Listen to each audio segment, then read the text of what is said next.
So this is the Nokia 8.1.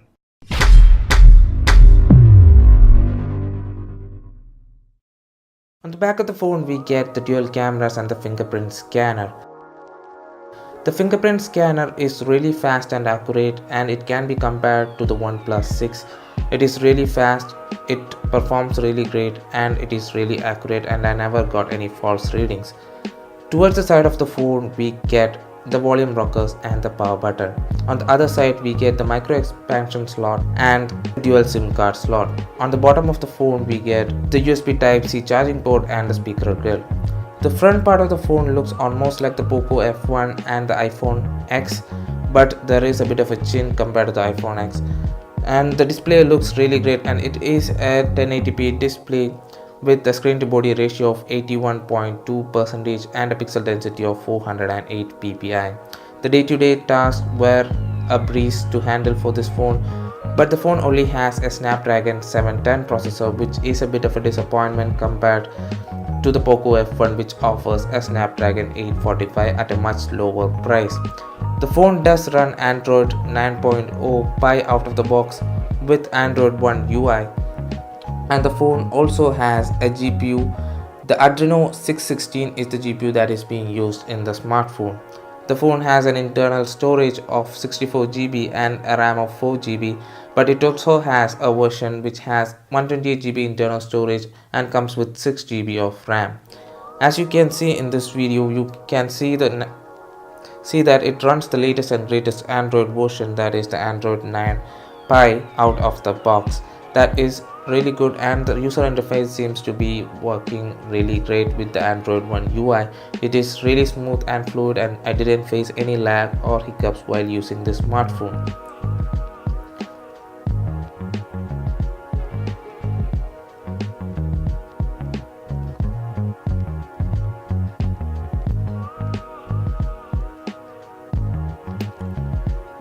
Day-to-day tasks like browsing using Facebook and Instagram was really great. Now let's see the display quality of this smartphone. I'll play a video on YouTube and you can actually see how great this screen is.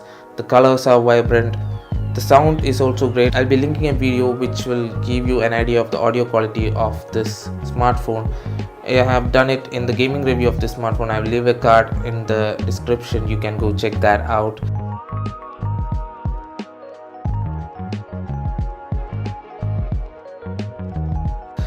And the display quality is really great. The colors are punchy, but the notch is a bit of a distraction while watching videos or playing games in the smartphone. Or we can always hide the notch, that there is an option to hide the notch as well, but other than that there is a bit of a distraction while using with the notch. Coming to the cameras on the smartphone has a 20 megapixel front facing cameras and 12 megapixel and 13 megapixel cameras on the back. For the sake of testing, I took some selfies while I was shooting this video, and the photos came really great. There was considerable amount of details in the shots, and even though I was standing on the back of the phone, I was also well exposed. The photo was well exposed, and as you can see while I have zoomed in the photo, there is considerable amount of detail without any sort of software processing. I took some shots outside in bright daylight conditions, and while taking portrait shots in daylight conditions, I could find that the photo is being processed overly and it sharpened a lot. It is evident from these photos that I have been showing you guys. The phone does sharpen the images to a high extent. That is some problem that is facing. So to check this out, I took some photos in indoor conditions in a shadier place, but in those shots the photos came out really perfect. There was no over sharpening done to the photos. The photos came really good and vibrant, and the bokeh was also really great. And I shot some photos of my car and my bike to check if the bokeh mode really works on them as well. And to my surprise, the photos came out really great, and that it was really great to know. And I took some shots inside, and this was the result I got. There was some noise in the images. And the videos I shot was really great. It does have image stabilization on the front cameras as well. As you can see, I'm walking in this videos and the phone actually has image stabilization.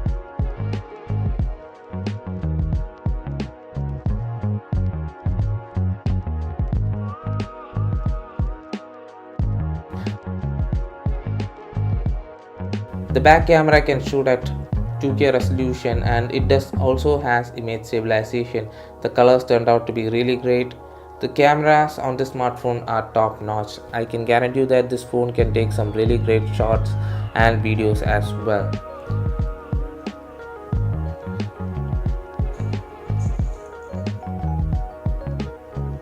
Hey guys, this is the PUBG gaming review in the Nokia 8.1. I'm not going to edit this video in any way. Today I'll be showing you the loading times as well as the gaming performance of PUBG in the Nokia 8.1.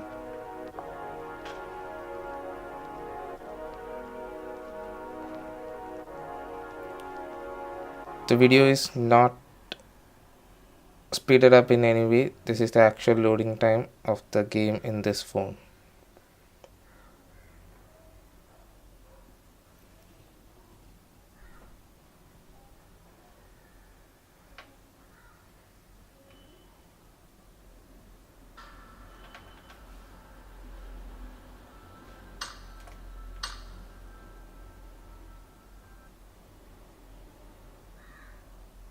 Facebook login ചെയ്യാനൊക്കെ ചോദിക്കണ്ടേ?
So the graphic settings is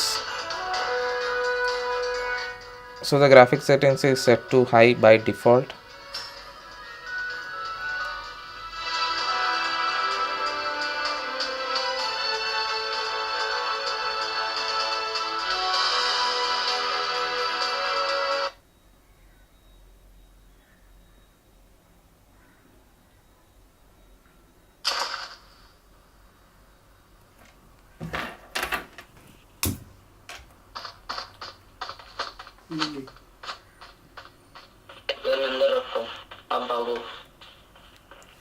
The game seems to be working really well. The graphics are really good.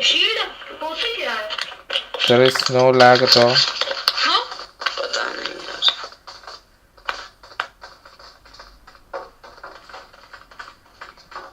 There is no lag at all. The graphic settings are indeed set to high. As you can see, it's set to high. The frame rate is set to high. The device graphics is set to HD. HDR and Ultra HD is not available. It's not available for my device. So, okay, someone is trying to attack me right now.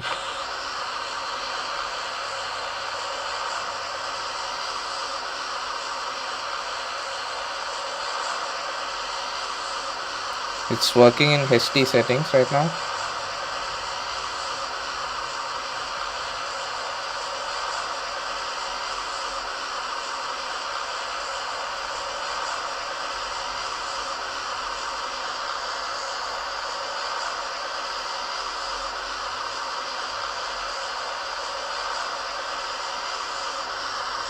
Okay, I'll just jump along.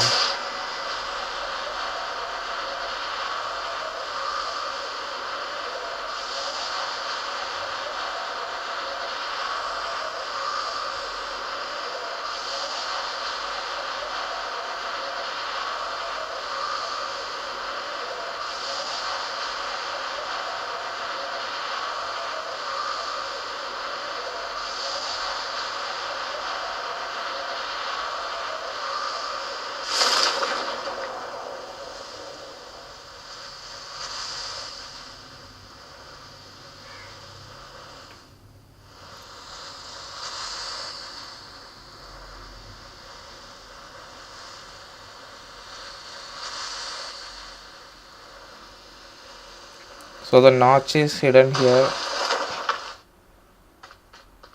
Black bar is applied over the notch. So this place is completely useless. So let's collect some ammunitions from the warehouses.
The graphics looks really good,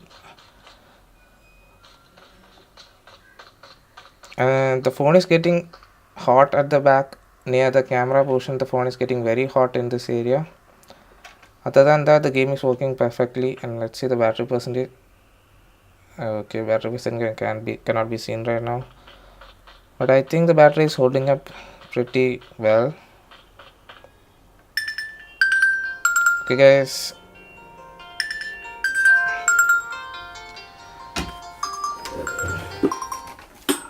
Hello? Oh, yes. Okay. Sure.